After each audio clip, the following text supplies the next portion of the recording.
Assalamualaikum warahmatullahi wabarakatuh. Kembali lagi di channel Berita Mistis. Untuk kisah kali ini masih melanjutkan dari kisah yang sebelumnya, sebuah kisah yang berjudul Pocong Itu Ibuku. Kisah yang ditulis oleh Alfiandra. Dan sebelum kita lanjut ke ceritanya, tekan dulu tombol like video ini dan jangan lupa tekan juga tombol subscribe channel ini dan nyalakan juga lonceng notifikasinya agar tidak ketinggalan cerita-cerita lainnya dari channel ini. Dan buat teman-teman yang pengen membaca langsung ceritanya, nanti silahkan saja kunjungi linknya yang nanti akan saya sertakan di kolom deskripsi. Dan seperti apa untuk kelanjutan dari kisah ini? Langsung saja kita masuk ke ceritanya.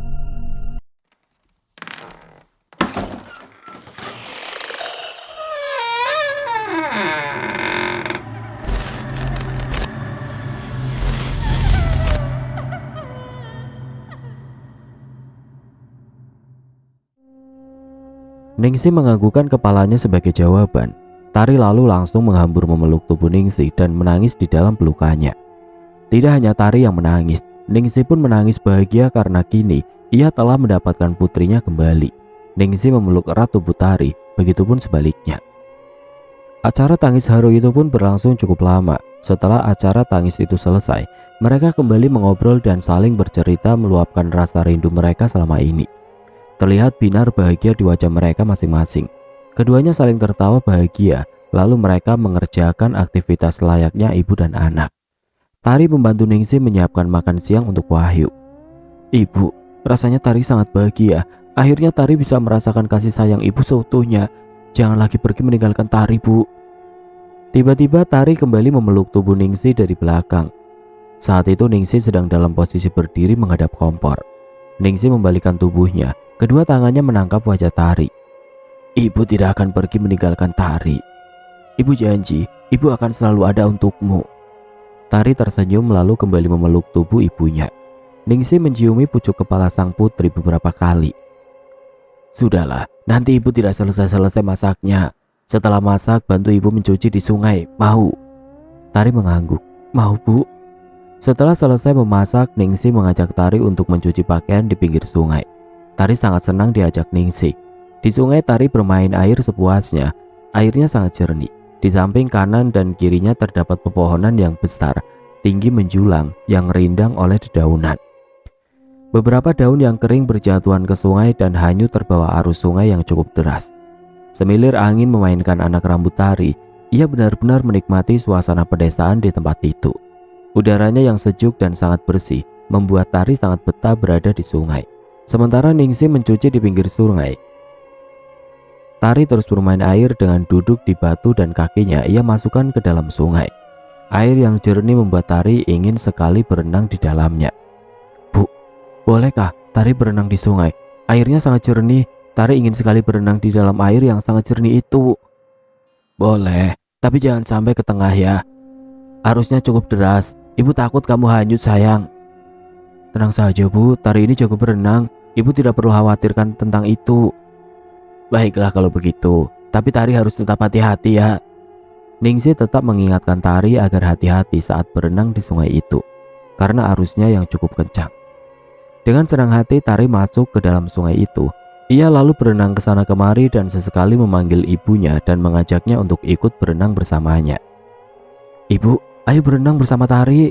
Airnya sangat jernih, sangat segar sekali Bu, teriak Tari. Jarak antara Tari dan Ningsi cukup jauh, sehingga Tari harus berteriak saat berbicara dengan ibunya. Ningsi hanya tersenyum menanggapinya. Tidak, ibu belum selesai mencuci. Tari jangan jauh-jauh ya berenangnya. Tari mengacungkan jempolnya, ia lalu kembali berenang menikmati dinginnya air sungai tersebut. Tiba-tiba, Ibu, ibu! Tari berteriak memanggil ibunya. Saat berenang tadi, tiba-tiba arus sungai menjadi sangat deras. Tari tidak bisa membawa dirinya sendiri untuk berenang ke tepi sungai. Ningsi tidak menyadari hal itu. Ia tetap fokus mencuci pakaiannya yang tinggal sedikit lagi.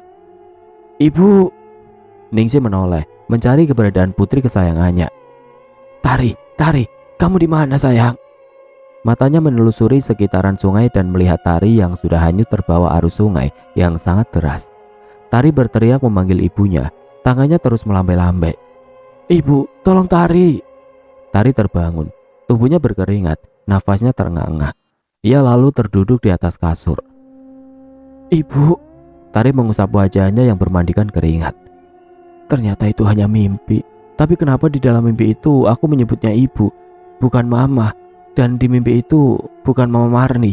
Siapa wanita yang aku sebut ibu itu?" Berbagai pertanyaan berada di benaknya. Aneh sekali, kenapa akhir-akhir ini aku sering sekali bermimpi seperti itu?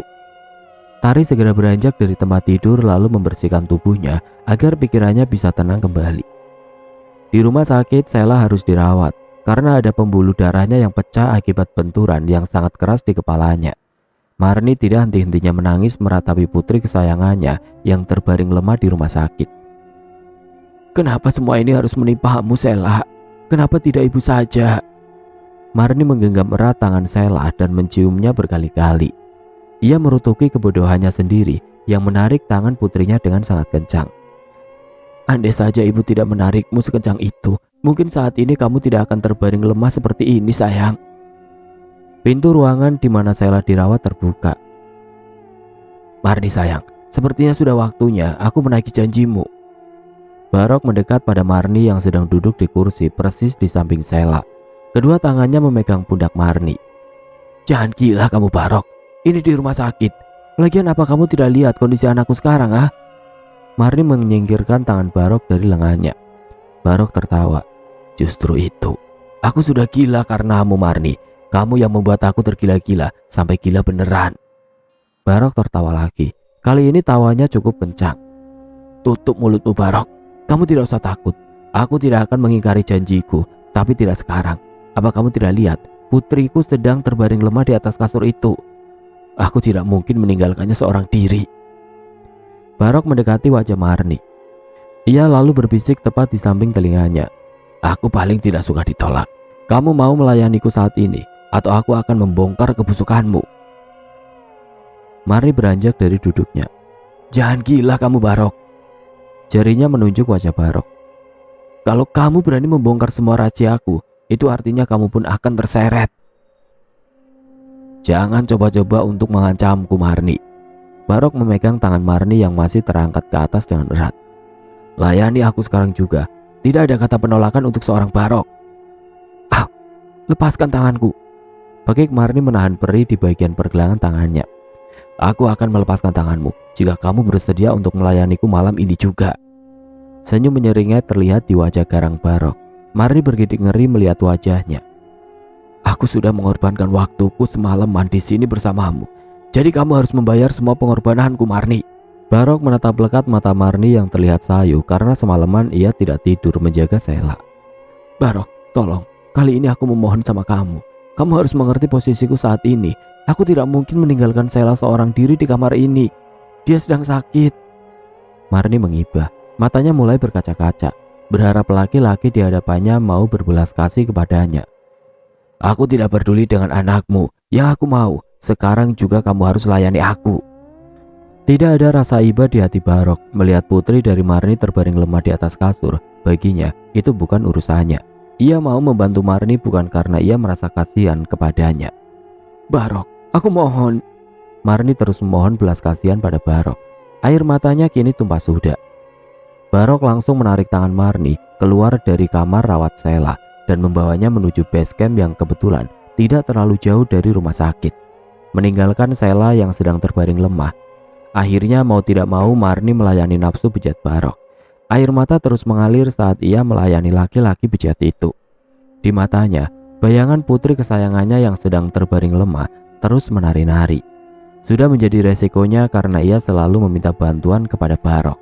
Laki-laki berhati batu. 2 hari sudah Sheila terbaring di rumah sakit. Siang dan malam Marni menjaga Sheila. Sesekali ia pulang ke rumah untuk mengambil kebutuhan yang diperlukan di rumah sakit. Tari selalu membuat makanan untuk bekal Marni di rumah sakit dan akan diambil Marni saat ia pulang. Meskipun sikap Marni dan Sheila selama ini selalu kasar padanya, Tari tetap merasa kasihan kepada mereka berdua. "Tari, di mana Mama?" tanya Budi saat ia baru saja datang. "Mama di rumah sakit ya." "Di rumah sakit? Siapa yang sakit? Kenapa tidak ada yang memberitahu ayah?" Ia terlihat panik. "Tari tidak tahu ya, malam itu Tari hanya melihat Kak Sheila digendong oleh seseorang laki-laki. Besoknya mama datang dan membawa beberapa baju ganti untuk Kak Sela dan juga mama. Saat Sela bertanya, mama hanya bilang kalau Kak Sela dirawat di rumah sakit. Budi merautkan kedua alisnya. Laki-laki? Siapa laki-laki itu? Tari menggelengkan kepalanya. Tari nggak tahu. Oh ya, kalau nggak salah namanya Barok. Ya, Tari baru ingat, laki-laki itu namanya Barok. Bahkan mama dan laki-laki itu.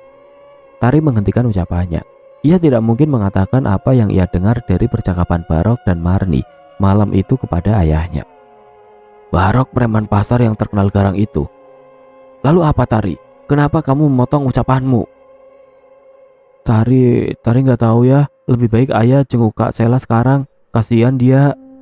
Tari mencoba mengalihkan pembicaraannya. Menurutnya saat ini bukanlah waktu yang pas untuk mengatakan tentang hubungan Marni dan Barok. Ya sudah, ayah akan ke rumah sakit dulu. Kamu tunggu saja di rumah, jangan kemana-mana. Tari menjawab dengan anggukan. Tanpa menunggu lama lagi, Budi segera pergi menuju rumah sakit. Setelah Tari memberitahu nama rumah sakit tempat Sela dirawat. Hampir setiap malam Barok mendatangi Marni di rumah sakit. Apalagi jika bukan untuk meminta jatah kepada Marni. Sudah 2 hari Sela belum juga sadar dari komanya. Seharusnya Sela harus segera melakukan operasi di bagian kepalanya. Namun Marni bingung harus mencari biaya kemana. Dokter mengatakan jika Sela harus segera dioperasi. Jika tidak, mungkin nyawanya tidak bisa tertolong. Selama 2 hari ini Budi tidak bisa dihubungi. Lagi-lagi Marni meminta bantuan kepada Barok karena ia sendiri bingung harus meminta bantuan kepada siapa lagi. Hanya Barok satu-satunya yang bisa ia harapkan. Meskipun resikonya ia harus siap saat Barok meminta untuk melayaninya kapanpun. Akhirnya Barok mau membiayai operasi Sela yang akan dilakukan esok hari. Sayang, Marniku yang bohai dan seksi, goda Barok. Ia baru saja masuk ke kamar rawat inap Sela. Marni langsung mendengus kesal dan memutar bola matanya malas. Biasanya Marni akan semangat jika dulu Barok meminta jatahnya. Namun semenjak putri kesayangannya itu masuk rumah sakit dan terbilang lemah tidak sadarkan diri, ia merasa tidak bergairah lagi. Saat ini fokusnya hanya pada Sela. Kenapa kamu terlihat tidak suka sayang? Barok mendekat merangkul pundak Marni yang sedang duduk di kursi. Barok, seharusnya kamu tahu diri. Aku ini sedang bersedih. Aku tidak mungkin melayanimu setiap malam. Aku janji, jika Sela sudah membaik, kapanpun kamu boleh memintanya padaku. Marni mencoba bernegosiasi dengan Barok. Marni sayang, justru itu karena anak kesayanganmu itu sedang sakit dan membutuhkan pertolongan dariku. Kamu harus pintar-pintar melayaniku. Jadi jika kamu butuh pertolongan aku lagi, aku akan langsung menolongmu. Timpal Barok dengan bangganya. Bukan begitu, Marni sayang. Ia lalu mengangkat kedua alisnya. Kamu itu benar-benar laki-laki egois Barok. Memanfaatkan keadaanku yang sedang kesusahan.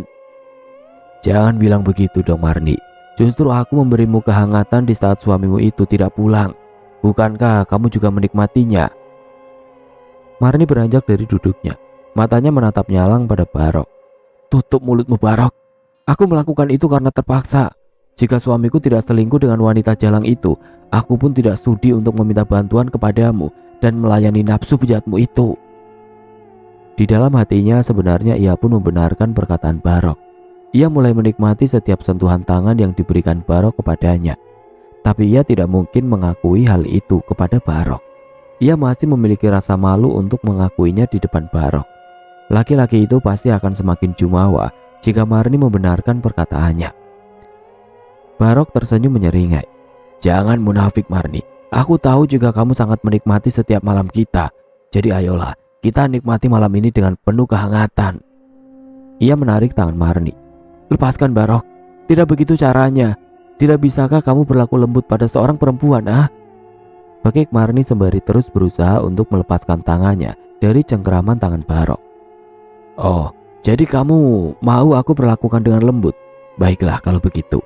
Barok mengangkat tangannya ke atas hendak membelai pipi Marni. Namun gerakannya terhenti saat ada seseorang yang membuka pintu. Saat terdengar ada yang membuka pintu, buru-buru Marni menyingkirkan tangan Barok yang sedang membelai pipinya. Jarak mereka sangat dekat. Dengan cepat Marni mundur beberapa langkah menjauhi laki-laki di hadapannya. Marni, apa yang terjadi dengan anak kita? Budi masuk dan langsung bertanya kepada istrinya. Namun ucapannya terhenti saat ia melihat ternyata ada orang lain di kamar rawat inap itu selain anak dan istrinya. Mas, kapan datang? Kenapa tidak memberi kabar pada Marni? Tanya Marni dengan sedikit gugup. Ia benar-benar shock dan tidak percaya jika suaminya datang di waktu yang tidak tepat. Budi menatap Marni dan Barok bergantian. Barok, kamu ada di sini? Itu dia tadi kebetulan lewat rumah sakit ini, jadi mampir, iya gitu, sahut Marni beralasan. Bukan begitu Barok. Matanya menatap Barok dengan sedikit melotot. Ya, tadi aku lewat sini, jadi aku sekalian mampir ke rumah sakit ini. Kasihan Marni, dari pertama membawa Sheila ke rumah sakit ini, dia sendirian. Saat Sheila jatuh pingsan pun, aku yang membawanya ke sini malam-malam. Bahkan sebelum pulang, aku selalu menyempatkan diri untuk mampir ke sini dan membawakan makanan untuk istrimu itu. Dengan tegas Barok menjelaskan semuanya. Tidak ada rasa takut atau apapun pada Budi. Marni melongo tidak percaya Barok bisa bicara setenang itu di depan suaminya. Tidak ada rasa gugup ataupun takut, padahal sudah jelas ia mempunyai kesalahan yang sangat fatal terhadap Budi, yaitu berani meniduri istrinya. Meskipun kali ini bisa dikatakan jasanya sangat besar terhadap Sheila, jika malam itu Barok tidak bisa menolongnya, mungkin nyawa Sheila tidak bisa terselamatkan lagi. Ya, kalau begitu aku berterima kasih padamu Barok, karena sudah repot-repot membantu Marni. Barok hanya menganggukkan kepalanya sebagai jawaban. Saya permisi. Kemudian ia berjalan melewati Budi begitu saja tanpa menunggu jawaban dari Budi. Setelah Barok benar-benar keluar, Marni segera memeluk tubuh Budi. Mas, kamu kemana saja? Kasihan Sheila, besok dia harus melakukan operasi. Rengeknya masih memeluk tubuh suaminya. Budi menjauhkan tubuh Marni dan memegang kedua lengannya. Operasi? Memangnya apa yang terjadi pada Sheila, Marni? Katakan. Matanya menatap nyalang sang istri. Marni bingung, apakah ia akan mengatakan kejadian yang sesungguhnya, bahwa ia dan Sheila diganggu oleh sosok pocong yang menyeramkan, atau tidak. Jika ia berbicara jujur, Budi pasti akan banyak bertanya, dan Marni tidak mau itu terjadi. Sheila jatuh dari atas tempat tidur, Mas, jawabnya dengan berbohong. Budi menautkan kedua alisnya. Tempat tidur? Ia merasa heran, pasalnya tempat tidur Sheila tidak terlalu tinggi. Jadi kalaupun Sheila jatuh dari tempat tidur, pastinya tidak mungkin separah itu dan harus melakukan operasi segala. Bagaimana mungkin jatuh dari tempat tidur bisa selara itu, Marni? Aku juga tidak tahu, Mas. Aku bilang mungkin, tapi pastinya atau tidak tahu. Saat itu aku sudah terlelap tidur. Kemudian aku mendengar teriakan Sheila dari kamarnya. Lalu aku berlari menuju kamarnya dan sudah menemukan putri kita dalam keadaan terjatuh di lantai dengan darah yang mengucur dari kepalanya. Marni terus berbohong demi menutupi kebohongan yang sebelumnya. Lalu apa kata dokter? Akhirnya Budi percaya dengan apa yang dikatakan oleh istrinya itu. Dokter mengatakan jika pembuluh darahnya pecah sehingga harus segera mungkin untuk dilakukan operasi, dan operasinya harus besok juga. Jika tidak, maka nyawa Sheila tidak bisa terselamatkan. Marni mulai terisak. Ia tidak mau kehilangan anak kesayangannya. Kamu sudah menyetujui apa yang disarankan oleh dokter? Marni mengangguk. Sudah, Mas. Tadi sore aku sudah menandatangani surat persetujuan dari pihak keluarga. Lalu masalah biayanya? Budi tahu, untuk melakukan tindakan operasi pasti ada administrasi yang tidak kecil. Marni mulai terlihat gugup. Aku menggadaikan semua perhiasanku, Mas. Ia mulai berbohong lagi, karena Marni tidak mungkin mengatakan pada Budi jika sebenarnya ia meminta bantuan kepada Barok. Budi tahu jika sejak dulu Barok menyukai Marni, dan ia selalu memperingati istrinya itu untuk tidak dekat-dekat dengan Barok. Budi paling tidak suka memiliki hutang budi kepada siapapun. Baguslah, jangan sampai kamu meminta bantuan lagi kepada Barok. Dia pasti akan meminta tumbal balik atas apa yang ia berikan. Meskipun hanya tenaga, Barok pasti akan meminta timbal baliknya. Dek. Marni merasa apa yang dikatakan oleh suaminya itu memang benar adanya. Ia benar-benar merasa bersalah karena telah bermain api dengan Barok di belakang Budi. Suaminya yang kali ini sudah tidak lagi mengkhianatinya semenjak Ningsih menghilang. Keesokan harinya operasi Sheila berjalan dengan lancar. Setelah beberapa hari Sheila tidak sadarkan diri, akhirnya ia sadar juga dan bisa diajak berbicara. Budi penasaran dengan apa yang sebenarnya yang terjadi pada putri sulungnya itu. Saat Marni tidak ada di rumah sakit, Budi mengambil kesempatan ini untuk bertanya langsung pada Sela. Sela, katakan pada ayah, sebenarnya apa yang terjadi sama kamu, sampai-sampai kamu jatuh dan tidak sadarkan diri. Budi menatap serius wajah sang putri, berharap putrinya itu mau berkata jujur. Ayah, di kamar Sela ada pocong. Rengek Sela, ia justru menangis ketakutan. Pocong. Budi menautkan kedua alisnya. Sela menganggukkan kepalanya sebagai jawaban. Sejak kapan rumah kita ada makhluk tidak kasat mata? Aku juga tidak tahu ya. Waktu itu Sela sedang menelpon teman. Tiba-tiba ada yang bicara, tapi bukan suara teman Sela. Bicara apa? Budi semakin penasaran. Pocong itu serem sekali. Pocong itu mengatakan jika mama itu seorang pembunuh. Apa benar apa yang dikatakan oleh pocong itu ya? Budi menggelengkan kepalanya tidak percaya dengan apa yang dikatakan oleh Sela. Baginya semua itu berada di luar nalarnya. Justru Budi berpikiran jika Sela masih belum sepenuhnya sadar dengan apa yang ia katakan. Ayah nggak percaya sama Sela. Bahkan akhir-akhir ini Sela sering diganggu oleh sosok pocong itu ya. Selain malam itu, Sela pernah diganggu sama pocong saat perjalanan pulang ke rumah. Sudahlah, lebih baik kamu istirahat saja Sela. Kamu masih dalam masa pemulihan. Sebaiknya jangan terlalu banyak berpikir. Mau tidak mau Sela menuruti perintah dari sang ayah. Ia tidak bisa membantah jika Budi sudah memerintah. Sela tidak terlalu dekat dengan ayahnya. Ia lebih dekat pada Marni. Tarila yang paling dekat dengan Budi. Sela, ayah mau ke kantin yang ada di rumah sakit ini dulu. Tapi ya, Sela takut kalau ditinggal sendirian di kamar ini. Sela nggak mau. Kamu itu kayak anak kecil saja. Di luar ramai. Lagian ayah hanya sebentar, tidak akan lama-lama. Ayah? Tanpa memperdulikan Sela, Budi kemudian berjalan keluar meninggalkan Sela seorang diri. Sela mulai merasa ketakutan. Angin dingin tiba-tiba berembus menggerakkan gorden jendela kamar rumah sakit. Bulu kuduknya mulai meremang. Lampu kamar tiba-tiba padam. Kenapa lampu di rumah sakit sebesar ini bisa mati? Ibumu seorang pembunuh. Tulisan itu, tulisan yang sama persis seperti di kamarnya. Setelah Sela pingsan karena kepalanya yang terbentur dinding kamar yang sangat keras. Di dinding kamar rumah sakit, tulisan itu muncul lagi. Tulisan dengan tinta berwarna merah. Bukan tinta, lebih tepatnya tulisan itu seperti ditulis dengan menggunakan darah. Tulisan itu terlihat sangat jelas di dinding kamar rumah sakit. Bau anyir langsung memenuhi seisi kamar itu. Oh, apa ini? Kenapa bau sekali? Membuatku mual. Sela menutup hidungnya kuat-kuat. Matanya menatap dinding kamar yang ada tulisannya. Apa itu? Siapa yang menulis itu? Ia terduduk menatap sekeliling ruangan yang didominasi dengan warna putih itu. Tidak, ibuku bukan seorang pembunuh. Sela berteriak histeris. Mama! Kemudian memanggil ibu kandungnya itu hingga berkali-kali. Sela memejamkan matanya, berharap Marni segera datang dan memeluknya yang sedang ketakutan.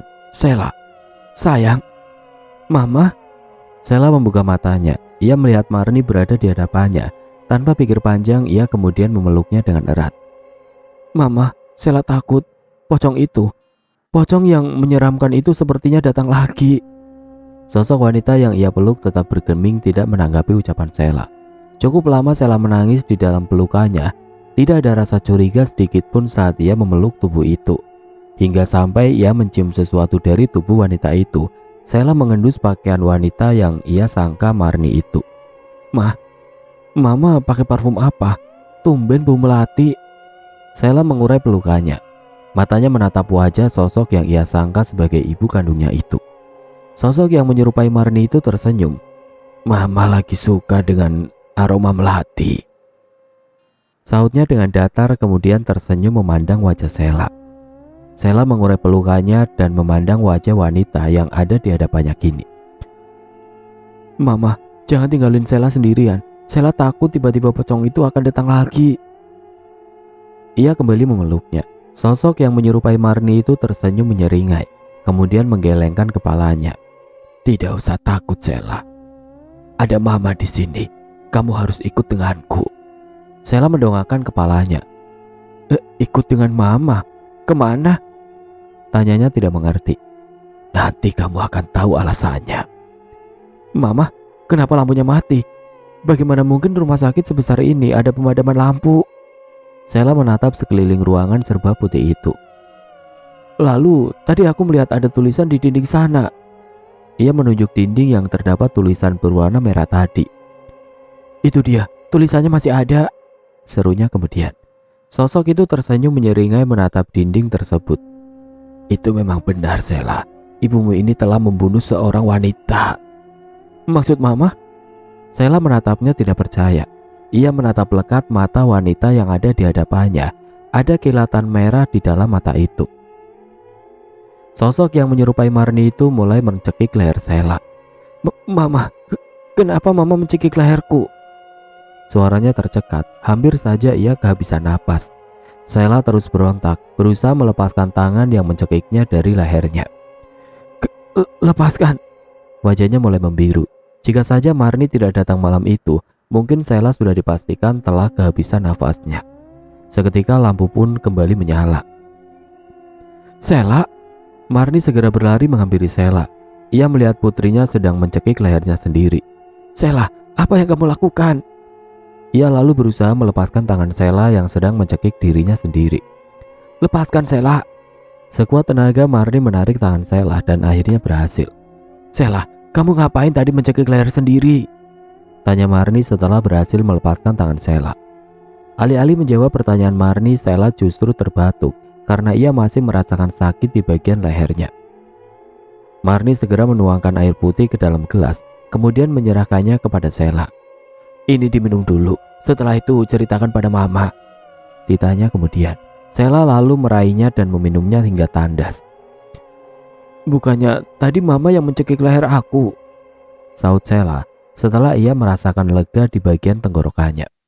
Marni menautkan kedua alisnya, kemudian ia menunjuk pada dirinya sendiri. Mama mencekik leher kamu? Jangan bercanda kamu, Sheila. Mana mungkin Mama mau mencelakakan anak kesayangan Mama satu-satunya. Gila kamu, Sheila. Beneran, Mah. Tadi jelas-jelas Mama memeluk aku. Lalu tiba-tiba Mama mencekik leherku sampai aku hampir kehabisan napas. Terus tadi lampu tiba-tiba mati. Kemudian di dinding itu ada tulisan kalau Mama itu seorang pembunuh. Dengan jelas Sheila menceritakan semuanya kepada Marni. Termasuk aroma tubuh Marni yang tiba-tiba berubah menjadi seperti bau bunga melati. Marni langsung mendekap erat tubuh putri kesayangannya itu. Sudahlah sayang, tidak ada apa-apa. Semuanya akan baik-baik saja. Ia mencoba untuk menenangkan Sheila. Mama janji, Mama gak akan ninggalin Sheila sendiri lagi kan? Apalagi di rumah sakit ini. Ya, Mama janji sayang. Di mana ayahmu? Bukannya tadi dia ada di sini menjagamu? Tadi ayah bilang kalau ayah mau ke kantin dulu. Setelah ayah pergi, barulah kejadian anak itu datang lagi. Sheila takut, Mah. Sheila kembali memeluk tubuh Marni dengan erat, kemudian terisak di dalam pelukannya. Mah, katakan kalau apa yang ada di tulisan itu salah. Sheila mendesak pada Marni. Marni bergeming. Ia tidak mungkin mengakui hal itu kepada putri kesayangannya. Marni tidak mau Sheila tahu jika ibunya adalah seorang pembunuh. Tentu tidak, Sheila. Kamu tidak usah berpikiran yang tidak-tidak. Mana mungkin Mama ini membunuh orang. Tapi Mah, tadi Mama sendiri yang mengakui jika memang adalah seorang pembunuh. Tanya Sheila lagi. Kali ini suaranya cukup lantang. Pelankan suaramu, Sheila. Bagaimana jika nanti ada yang mendengarnya? Marni membekap mulut Sheila. Jika memang Mama tidak melakukan itu, kenapa Mama terlihat takut? Tanya Sheila lagi. Setelah tangan Marni ia singkirkan dari mulutnya. Sudahlah, tidak usah membahas itu lagi. Mama bawa makanan kesukaan kamu. Kita makan sama-sama. Marni mencoba mengalihkan pembicaraannya. Ia takut tiba-tiba dirinya salah bicara. Kali ini Marni harus lebih waspada lagi. Ia mulai tidak tenang, memikirkan setiap perkataan yang Sheila ucapkan tadi. Bagaimana mungkin kejadian berpuluh tahun itu kini datang menghantuinya? Apa mungkin sosok pocong yang menyeramkan itu adalah Ningsih? Lalu kenapa dia datang dan mengganggu anakku? Aku tidak bisa membiarkan ini terus-menerus terjadi. Aku harus meminta bantuan kepada Barok lagi. Jika memang sosok pocong itu adalah Ningsih, aku pastikan aku akan melenyapkan pocong itu. Sudah mati pun, wanita jalang itu masih saja mengganggu kehidupanku. Marni berbicara di dalam hatinya. "Mah, kenapa bengong terus? Katanya mama bawa makanan. Ayo kita makan, Sela lapar." Teguran Sela membuat Marni gelagapan. Iya, ini mama bawa makanan. Ayo kita makan." Di sela-sela saat mereka menyantap makanan, Marni memperingati Sela agar tidak bercerita apapun tentang pocong itu dan kejadian yang menimpanya pada Budi. "Sela, mama minta tolong sama kamu. Kamu jangan bicara apapun pada ayah tentang setiap kejadian yang kamu alami tadi." Memangnya kenapa, Mah?" "Gak usah banyak tanya. Pokoknya kamu tidak boleh bicara apapun pada ayahmu. Paham?" Dengan terpaksa Sela menganggukkan kepalanya. Mereka kemudian melanjutkan makan. Namun sesekali Sela mencuri pandangan pada Marni. Ia merasa curiga pada ibu kandungnya itu. Seperti ada yang sedang ditutupinya. Sela bukanlah seorang anak kecil yang akan dengan mudah untuk dibohongi. Menurutnya sosok pocong itu tidak akan mungkin mengganggu keluarganya dengan tiba-tiba jika tidak ada sebabnya. Tidak mungkin akan ada asap bila tidak ada api. Selera makan Marni tiba-tiba hilang. Ia terus memikirkan tentang sosok pocong menyeramkan itu yang terus-menerus mengganggunya juga Sela. "Malam ini juga aku harus bertemu dengan Barok. Aku harus menyelesaikan masalah ini secepatnya." "Sela, setelah makan mama mau harus pergi dulu sebentar. Mama ada urusan sebentar." Sela mendongakkan kepalanya menatap wajah Marni. "Tapi Mah, tadi mama bilang gak akan ninggalin Sela sendirian di rumah sakit ini." "Kan ada ayahmu. Lagian mama cuma sebentar saja kok," sahut Marni dengan nada sedikit tinggi. "Mama boleh pergi, tapi setelah ayah datang, Sela gak mau sendirian lagi di kamar ini." "Gak bisa begitu Sela. Mama harus buru-buru pergi. Gak bisa ditunda lagi. Sebentar lagi juga ayahmu pasti datang." Marni beranjak dari duduknya dan bersiap-siap akan pergi. "Tapi Mah, kalau ayah tanya aku harus jawab apa?" "Bilang saja mama ada urusan sebentar." "Mah, mama janji gak akan ninggalin Sela di sini. Sela takut, Mah." Sela berbicara dengan sedikit berteriak. Berharap kali ini Marni mau mendengarkannya dan mengurungkan niatnya untuk pergi. Marni tidak memperdulikan teriakan putrinya. Ia terus berjalan keluar dari kamar itu. Marni tidak mungkin menunggu suaminya datang. Budi pasti akan banyak bertanya dan ia tidak mau itu terjadi. Marni terus berjalan menyusuri setiap lorong rumah sakit. Ia sudah tidak sabar untuk bertemu dengan Barok. Suasana malam hari di rumah sakit ini cukup menyeramkan. Kamar rawat Sela berada di lantai paling atas. Marni harus melewati tangga untuk bisa sampai ke bawah. Karena fasilitas lift digunakan hanya untuk para tenaga kesehatan yang sedang membawa pasiennya. Marni berjalan dengan tergesa-gesa. Ia mulai merasakan ada seseorang yang mengikutinya dari belakang. Tidak ada orang yang berjalan di lorong itu selain dirinya. Suasana rumah sakit di jam itu terlihat sepi. Waktu menunjukkan pukul 10 malam. Belum begitu larut malam karena ia merasa ada yang mengikuti. Beberapa kali Marni menghentikan langkahnya dan menoleh ke belakang. Tidak ada siapa-siapa. Mungkin hanya perasaanku saja, gumamnya pelan. Kemudian dia melanjutkan langkah kakinya dengan berjalan cepat. Entah mengapa malam itu suasana di rumah sakit cukup sepi. Angin malam yang dingin mulai berhembus. Marni berkali-kali mengusap tengkuknya yang mulai merinding. Marni menuruni anak tangga satu persatu dengan cepat. Tidak dapat dipungkiri meskipun sebenarnya tadinya ia adalah sosok yang pemberani. Setelah mendapatkan teror dari sosok pocong yang sangat menyeramkan itu, rasa takut mulai menyelimutinya. Sekelebat bayangan putih melintas di belakangnya. Marni menoleh, tapi ia tidak melihat siapapun. Aku harus keluar dari rumah sakit ini. Sepertinya pocong sialan itu mulai datang untuk menggangguku. Ia terus berjalan menuruni anak tangga hingga sampai ke bawah. Untuk sampai keluar, lagi-lagi Marni harus melewati beberapa lorong. Setiap ia berjalan, lampu yang telah ia lewati padam seketika. Marni belum menyadari hal itu. Saking buru-burunya Marni berjalan sampai-sampai ia tidak melihat ada sebuah papan kayu yang tidak terlalu besar menghalangi jalannya, sehingga membuatnya terjatuh karena tersandung papan kayu tersebut. Aduh, siapa yang menyimpan papan kayu di tengah jalan seperti ini? Marni mengedarkan pandangannya ke samping kanan dan samping kirinya, lalu ke belakang. Kenapa di belakangku semua lampunya mati? Kemudian matanya menatap ke depan. Di depan tidak mati. Marni mengerutkan keningnya merasa heran. Ini pasti ulah pocong sialan itu. Tanpa menunggu lama lagi, Marni berlari sekencang mungkin. Meskipun ia merasakan sakit di bagian kakinya karena tersandung papan kayu tadi. Setiap Marni melewati lampu, maka lampu itu akan padam dengan sendirinya. Kenapa lorong ini panjang sekali? Marni terus berlari sembari menahan sakit di kakinya. Namun semakin ia berlari, lorong rumah sakit itu terasa semakin panjang.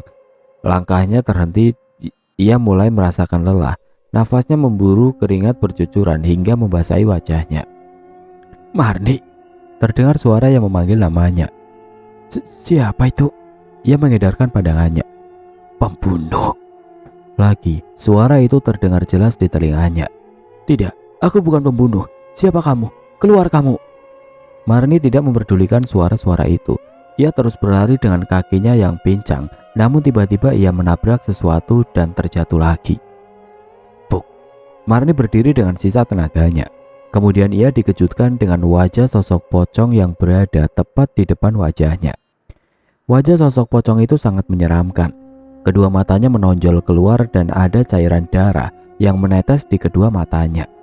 Wajahnya busuk sehingga ia mengeluarkan belatung-belatung kecil dengan mulut menganga lebar dan gigi yang busuk, sehingga mengeluarkan aroma bau amis yang menyengat. Untuk sesaat Marni tidak dapat menggerakkan tubuhnya. Ia seperti terpaku dengan bumi. Cukup lama matanya menatap wajah sosok pocong yang menyeramkan itu, hingga ia tersadar kemudian berteriak. Ah! Sayang, kini ia tidak dapat berlari dengan cepat. Kakinya terasa sangat nyeri untuk digerakkan. Terpaksa Marni berjalan terseok-seok demi menghindari sosok pocong yang menyeramkan itu. Dengan sisa tenaganya, Marni terus berlari meski kakinya terasa sangat sakit. Pocong sialan, pergi kamu, gak usah ganggu aku. Segala umpatan ia keluarkan dari mulutnya, namun pocong itu terus mengejarnya. Kamu harus bertanggung jawab atas perbuatanmu, Marni. Marni menggelengkan kepalanya. Tidak, kamu pantas mati, Ningsih. Kamu telah merebut suamiku, jadi kamu pantas lenyap dari muka bumi ini. Marni berteriak sambil terus berlari. Pocong itu terus mengejarnya hingga tubuh Marni melayang dan membentur dinding rumah sakit. Ah! Marni mengadu menahan nyeri di sekujur tubuhnya. Tidak sampai di situ. Tiba-tiba perutnya merasakan mual setelah kepalanya terbentur dinding. Kemudian ia memuntahkan semua isi perutnya. Namun yang keluar bukanlah makanan, melainkan cairan darah merah pekat, dan di dalam cairan itu terdapat binatang menjijikan seperti belatung putih kecil yang masih menggeliat. Marni terus memuntahkan semua isi perutnya. Tangan dan mulutnya penuh dengan cairan darah merah yang pekat dan bau amis. Apa ini? Apa yang aku muntahkan ini? Meskipun tubuhnya terasa remuk, ia mencoba bangkit dari duduknya dan kembali berjalan dengan terseok-seok. Aku harus pergi dari rumah sakit ini dan menemui Barok secepatnya. Awas kamu pocong sialan, aku akan membalasmu secepatnya. Marni terus berlari dengan terseok-seok meskipun kakinya merasa sakit. Berkali-kali ia mengusap mulutnya yang masih berlumuran darah. Akhirnya, itu dia jalan keluar dari rumah sakit ini. Marni menatap secerca cahaya yang tidak jauh berada di depannya. Senyumnya mengembang saat ia melihat Barok, laki-laki yang selalu menolongnya, berada di antara cahaya itu. Semakin cepat Marni melangkahkan kakinya untuk segera sampai dan bertemu dengan laki-laki yang selalu membantunya itu. Barok, akhirnya aku bisa bertemu dengan kamu. Sedari tadi aku diganggu oleh pocong sialan itu. Sepertinya pocong itu adalah Ningsih. Mungkin saja dia ingin membalaskan dendamnya kepada aku. Cerocosnya dengan nafas tersegal-segal. Ayo, kita pergi dari sini sekarang juga, Barok. Kita harus menemui orang pintar untuk melawan pocong sialan itu. Marni segera menarik tangan Barok untuk segera pergi dari rumah sakit. Tunggu, sedang apa kamu berada di halaman rumah sakit ini ya? Tanyanya pada Barok saat mereka sedang berjalan. Namun laki-laki yang ia tanya itu hanya bergeming tidak menjawab pertanyaan Marni. Kemudian ia tertawa. Apalagi kalau bukan untuk menemuiku. Bukan begitu, Barok? Barok hanya tersenyum menanggapi ucapan Marni. Marni dan Barok berjalan menuju parkiran mobil kemudian langsung menaikinya. Dengan ekspresi wajah yang datar, Barok segera menyalakan mesin mobilnya, kemudian berjalan membelah gelapnya malam. Di dalam mobil, lagi-lagi Marni mencium aroma bau busuk seperti bau bangkai yang sudah lama dan membusuk. "Cih, bau apa ini? Kenapa mobilmu bau sekali, Barok? Apa kamu tidak pernah mencuci mobil tuamu ini ya?" Marni menutup lubang hidungnya karena tidak tahan dengan bau busuk yang menusuk indera penciumannya. Kemudian ia menurunkan kaca mobil agar udara masuk. Setidaknya bau busuk itu akan keluar terbawa angin, pikirnya. Lagi-lagi Barok tidak menanggapi ucapan wanita yang ada di sebelahnya. Marni menoleh, menatap wajah Barok yang sedang fokus mengemudi. "Kenapa kamu diam saja, Barok? Kamu marah karena aku mengatai mobilmu, ah?" Barok menggelengkan kepalanya. "Tidak, bau busuk itu berasal dari darah yang berada di tangan dan mulutmu, Marni. Apa kamu tidak menyadarinya?" Matanya melirik sejenak pada Marni, lalu kembali fokus menatap jalanan. Marni baru menyadarinya jika tadi dirinya memang muntah darah. Ia mengendus tangannya yang terkena darah. Apa mungkin dari sini asal bau itu? Ia tidak mau banyak bertanya lagi tentang dari mana sumber bau busuk itu. Kemudian ia segera mengusap mulutnya dengan baju yang dipakainya. Marni menceritakan tentang apa yang ia alami sebelum bertemu dengan Barok. Sementara Barok hanya menanggapinya sesekali saja dan tetap fokus menatap ke depan. "Kenapa kamu diam saja, Barok? Tidak seperti biasanya." Marni bertanya-tanya di dalam hatinya. Mungkin dia masih kesal padaku karena malam itu dia gagal meminta jatah dariku. Kemudian Marni menerka-nerka sendiri alasan mengapa Barok diam saja. Sesekali matanya melirik pada laki-laki yang ada di sampingnya. Oke teman-teman, sampai di sini dulu ceritanya. Nantikan kelanjutan kisah ini di video berikutnya. Agar tidak ketinggalan, klik tombol subscribe channel ini dan nyalakan lonceng notifikasinya. Wassalamualaikum warahmatullahi wabarakatuh.